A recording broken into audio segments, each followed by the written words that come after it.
মাখা বেলার কোনো ঝামেলা ছাড়া, সম্পূর্ণ তেল ছাড়া একদম নরম তুলতুলে দারুণ টেস্টি সুজির পরোটা বানিয়ে নিতে পারেন।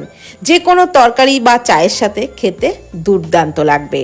তো সুজির পরোটা বানানোর জন্য একটা বোলের মধ্যে নিয়ে নিলাম হাফ কাপ সুজি। যতটা সুজি তার হাফ ময়দা দিয়ে দিলাম, পরিমাণ মতো লবণ দিয়ে ভালোভাবে মিশিয়ে নিলাম। তারপর অল্প অল্প জল দিয়ে একটা পাতলা ব্যাটার তৈরি করে নেব।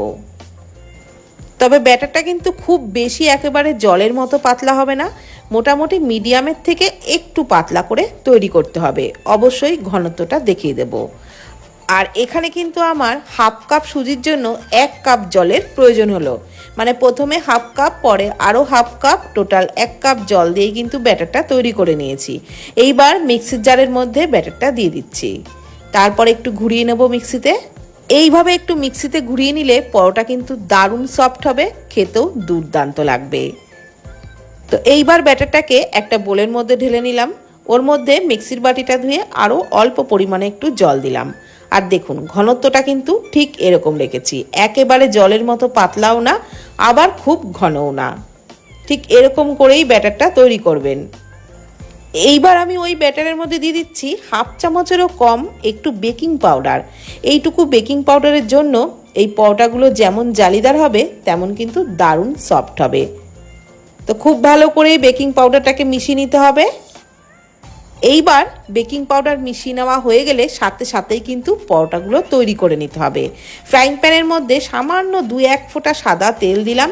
আর তেলটাকে কিন্তু একটুও রাখিনি, টিস্যু দিয়ে সাথে সাথেই মুছে নিয়েছি। আর তেলটা বারবার দেওয়ারও দরকার নেই, এই একবার দিলেই হবে। তো তারপর 1.5 হাতা মতো ব্যাটার চাড়িয়ে দিয়েছি। লো টু মিডিয়াম ফ্লেমে একটা পরোটা ভেজে তুলে নিলাম। আর একইভাবে আরও একটা পরোটা ভেজে দেখাচ্ছি। ফ্রাইং প্যানে আর কিন্তু তেল দেওয়ার প্রয়োজন নেই, আবারও 1.5 হাতা মতো ব্যাটার চাড়িয়ে দিতে হবে। আর কিছুক্ষণের মধ্যেই দেখবেন এটা একদম সাইড থেকে উঠে আসবে, তখনই বুঝতে পারবেন পরোটা ভেজে নেওয়া হয়ে গেছে।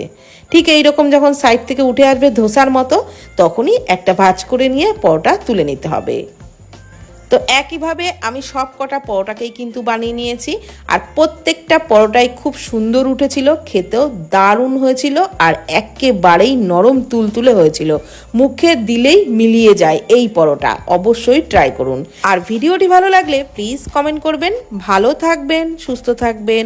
ধন্যবাদ।